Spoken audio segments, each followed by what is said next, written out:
बोलिए जय श्री राम। अब इतना ऊर्जावान बोल रहे हैं तो ऊर्जा आप लोगों के अंदर भी आनी चाहिए। बोलिए जय श्री राम। जय जय श्री राम।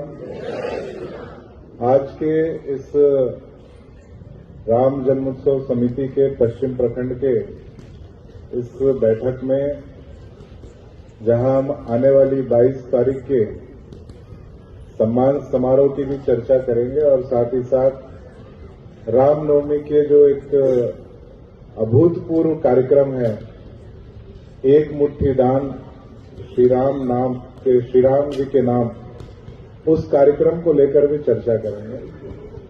हमारे बीच में प्रांतीय अध्यक्ष माने जी, जिला अध्यक्ष मदन सेन जी, महिला मोर्चा की हमारे शीला वाघमारे जी, हमारे नितिन पंड्या सर, हमारे अलवा भैया, यहां से उपस्थित हमारे राधा कृष्ण मंदिर से हमारे विश्व हिंदू परिषद से राम कुमार जी और सभी समिति के वरिष्ठ सदस्य, आज के इस बैठक में कुछ नए युवा साथी भी हैं और पुराने जो है वो तो हैं। मैं 2-3 बातों को बहुत विशेषता से आप लोगों के बीच में कहना चाह रहा हूं। हमने देखा कि संघ ने 1925 से लेकर अपनी एक यात्रा चालू की, जिसमें विभिन्न कठिनाइयों के साथ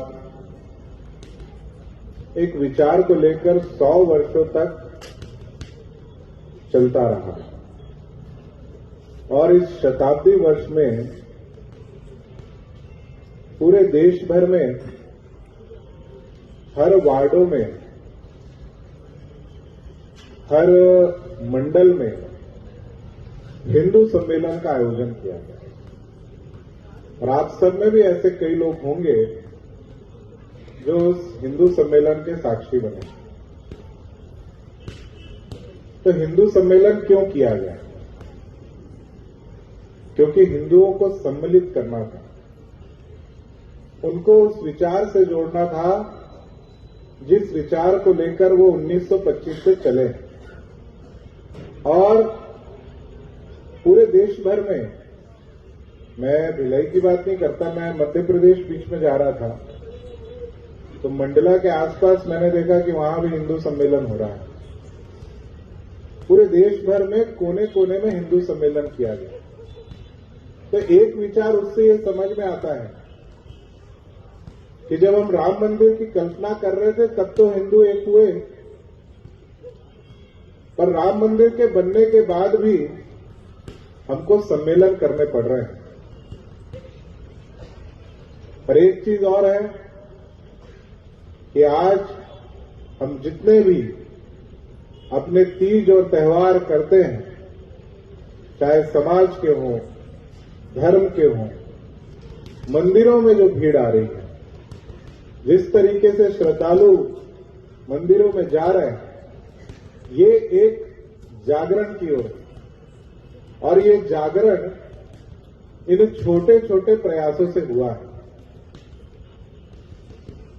और एक छोटा सा प्रयास हमने भी किया कि 40 वर्षों से रामनवमी का कार्यक्रम जो राम जन्मोत्सव समिति कर रही है, और वो क्यों कर रही है?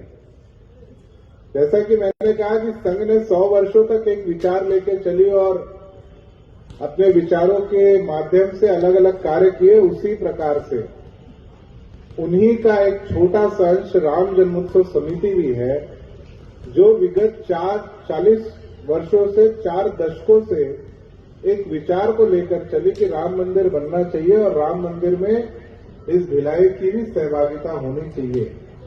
और उस भिलाई की सहभागिता के लिए सभी मंदिरों को एकजुट करने का प्रयास है। और अगर मैं बोलूं, इस भिलाई, दुर्ग और छत्तीसगढ़ में ये रामनवमी के आयोजन के माध्यम से भव्य रूप से अगर हिंदुओं को समाहित करने का काम अगर किसी कार्यक्रम में होता है तो भिलाई की रामनवमी में होता है, राम जन्मोत्सव समिति करती है। और इस बात को आप लोग देखोगे कि भिलाई में हम लोग रहते हैं, यहीं पे जिस शेड में है उसी के पास में दुर्गा पूजा होती है, यहाँ पे दुर्गा पूजा होती है, पूरे भिलाई में गणेश पूजा, दुर्गा पूजा, हनुमान जयंती, अलग अलग कार्यक्रम होते हैं।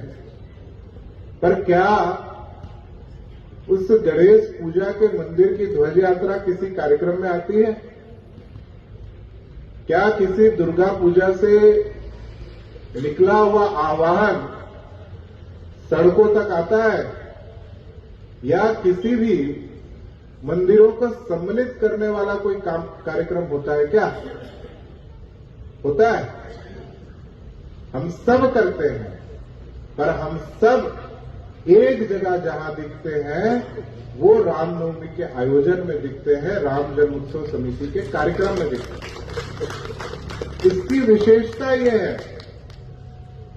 आप सबको याद होगा कि 2022 में सुनील देवधर जी आए थे, बहुत बड़े प्रचारक रहे। फिर उसके बाद भारतीय जनता पार्टी के राष्ट्रीय मंत्री रहते हुए वो यहां पर आए थे। उनकी टीम भी आई थी बॉम्बे की। उन्होंने पूरा रामनवमी का पूरा कार्यक्रम देखा, उसके बारे में चर्चा की और बोला कि महाराष्ट्र में भी हम लोग करते हैं, पर महाराष्ट्र में ऐसा नहीं होता, आप लोग क्या करते हो? बोला हम लोग कुछ नहीं करते हैं, हम लोग सिर्फ बोल के रखें कि भाई हम लोग यहां पर हैं, आप लोग अपना झंडा डंडा लेके पहुंच जाओ। तो जितने साल से इतने लोग हैं वो झंडा और डंडा और तलवार लेकर पहुंच जाते हैं। और ये कार्यक्रम उसी आधार पर इन 40 वर्षों तक चलता रहा और इस 41वें वर्ष भी उसी सोच के साथ ये कार्यक्रम चल रहा है। मैं सबको ये कहना चाहूंगा कि आप सब जितने लोग भी रामनवमी में लगते हैं, कोई ये मत सोचिएगा कि भैया मन से देखे कि नहीं देखे। जो चलित झांकी चलते हैं, जो स्वचलित झांकी चलते हैं, हमको पुरस्कार मिला कि नहीं मिला,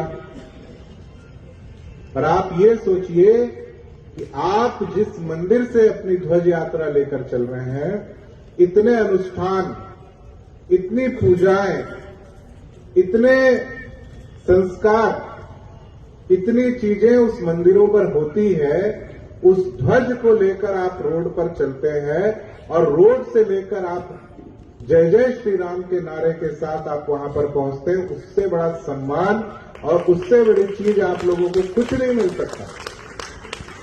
इस बात को आप लोगों को समझना है कि भाई रामनवमी होता है और हम लोग बहुत